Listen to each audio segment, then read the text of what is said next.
Welcome back to the weekly show. I'm Trevor McManus. My guest today has been traveling through the biggest and brightest companies in professional wrestling history, Mean Gene Okerlund. If somebody was tuning in right now and they've never seen professional wrestling before, can you explain why WrestleMania is so special to people within the wrestling community? Well, WrestleMania is the signature event. And I mean, you take a look at the combination of mainstream and the very best the WWE has to offer. I mean, Cena and The Rock, and of course the Undertaker back, and the fact that we've got the Hall of Fame the night before in Madison Square Garden, which, by the way, is a sellout. I should mention that, and I look forward to that because, as you had mentioned earlier on, I was fortunate enough to be inducted back in 2006, but this year a bumper crop that includes Bruno Sammartino being inducted by the Governor, the Arnold Schwarzenegger. And it's been a super long time to get Bruno signed on, hasn't it? Well, I talked to Bruno up in Toronto about a year ago, and he said, I will not go into the WWE Hall of Fame ever. They're going to bury me without that acknowledgement. And we talked for a while, had a cup of coffee. It was an early morning get-together. And we talked about the old days, and I said, you know what, Bruno? I don't see how you can't not go in to the hall if asked. And it was shortly after that, the powers to be at the WWE approached Bruno, and I think Arnold Schwarzenegger and Triple H were actually the big players in getting that deal done.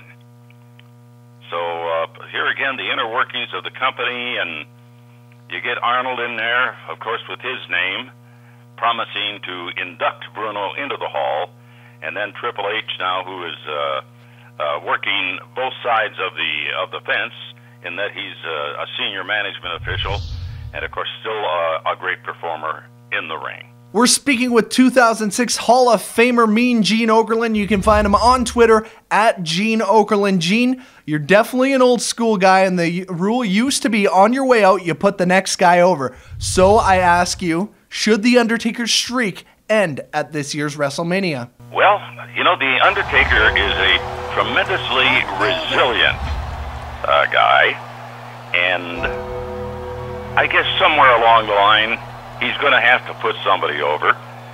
But I don't know if this is the year. But then I have been wrong before, Trevor.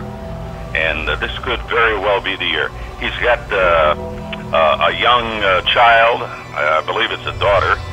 And correct me if I'm wrong. A little tough. I can't tell the difference when they're 2 years old.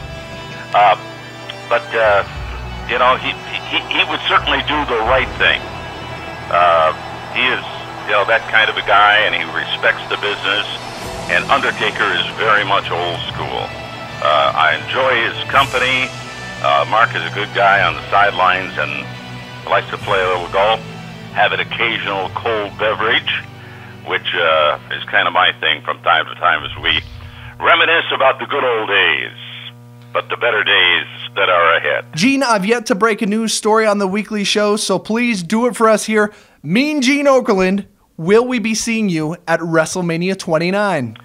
You will see me. I definitely will be there. I plan on going into the Big Apple midweek, and there's a number of other projects that I have to do at the studio, and certainly a little voice work. And we're going to be doing WWE Vintage Collection, which I co-host with a young lady from Canada by the name of Renee Young. And we're going to do those. It's kind of like a game day on ESPN or some of the networks. We're going to do that show live from the Meadowlands, from the MetLife Stadium. And we hope to have, I think, somewhere in the neighborhood of 100,000 people for the event. God, I hope it doesn't snow. We've been getting so much of that, not here in Florida, but I'm spending half of my time up north, so I've had enough of it for this year. I'm here with Mean Gene Okerlund of World Wrestling Entertainment. Every time I do an interview, I put it on Facebook and ask some viewers for some questions. Are you game for it? Trevor, not by the ankle. Gene, no promises. Okay. Devin Walchuk asks or says every time he sees the Macho Man Randy Savage interview about the cream of the crop and him telling that Mean Gene's mustache is crooked, he cracks up. Can you give us a behind-the-scenes look at Randy Savage and the way he conducts his interviews? Well, that's the Macho Man just doing a great job at busting my balls, which he did. And apparently I had not trimmed up my mustache, but I know better. It was good copy, and it certainly got the attention of a lot more people than I thought. Oh, yeah. Randy Savage, I know Your mustache is crooked. Your beard is a little sideways, too, but I don't want to get into that. That's I'm not all going right. to take personal pot shots at you or anybody else. That's not my nature. Get in line, everybody's I'm a little after better me. guy than that. I don't mind telling you. Cool. I'm a bigger man. Cool. Well, how did we get into this? That's okay, man. Very curious. I'm gonna take Lex Luger. Yeah, but it's not like you let him off easy, though, Gene. I believe you even got him back with something by telling him that his beard is sideways or something like that. Well, I did because, we were doing that interview at a very, I'd say, early time of the day, 11, 12 o'clock in the morning, and it was a classic. The Macho Man was a classic. There's another guy that definitely has to go in now, unfortunately, posthumously, into the Hall of Fame. I always appreciated his humor. His professionalism was exceeded by nobody. He always wanted things perfect, and he was a perfect guy. Sometimes a little tough to understand, but I got the message. And of course, he was always over the top. Next question is from Ralph Mangat. He asks, what is the weirdest interview that you've ever done? Oh boy. Well, I can tell you one that was weird. I did it with a young man who was called the 1-2-3 Kid at the time, and his name is Sean Waltman. We know him as X-Pac. He has other various alter egos, and a great in-ring performer. Could do a lot of things. One of his attributes was not his on-mic or on-camera skills. So we struggled through, I believe, 2 minutes and 54 seconds of interview, and I said, I know 1-2-3 Kid, it was a little tough for you to conduct this interview, but I want to say I got the message. You are a breath of fresh air. Scott Hall and Kevin Nash were over on the sideline. This is in WWE, and they fell down. A breath of fresh air, and all of a sudden, Nash said to me, it was horrible. But one of the more entertaining things that I kind of struggled through. I had one also with Juventud Guerrera, who at the time I think had not taken too much English. So we struggled through that, and whatever the fans got out of it, that's another thing. Of course, the great interviews were the Bobby Heenans, the Ric Flairs, the Hulks, and I mean, I could go on and on. I don't want to miss anybody. Roddy Piper, a classic. Iron Sheik, some of those that I had were totally off the wall. When he would mention to me, the Iron Sheik is a former world champion, a former tag team champion, a former Olympic wrestler, bang, bang, bang.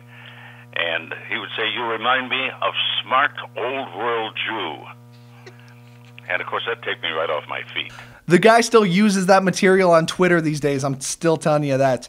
Final question is from Casey Bailey. He asks, who is the biggest prima donna you've ever had to deal with, and who's the toughest guy that no one would expect? Okay, the biggest prima donna, I think without question, may have been the Ultimate Warrior. There were others, but Ultimate Warrior, Lex Luger, Buff Bagwell, those guys were going to do things their own way, and even if it was wrong, they were going to do it their way. The second part of that question was, what again? The second part of the question is, who's the toughest guy who you would never have thought would be? And maybe you've already mentioned him with Mr. Wonderful, Paul Orndorff. No, I'm gonna go you one better there. Haku Ming, the gentleman from Tonga, who wrestled very prominently for probably 25 years. And if I wanted anybody sitting to the right of me when I was negotiating with the boys, I'd like to have Haku there.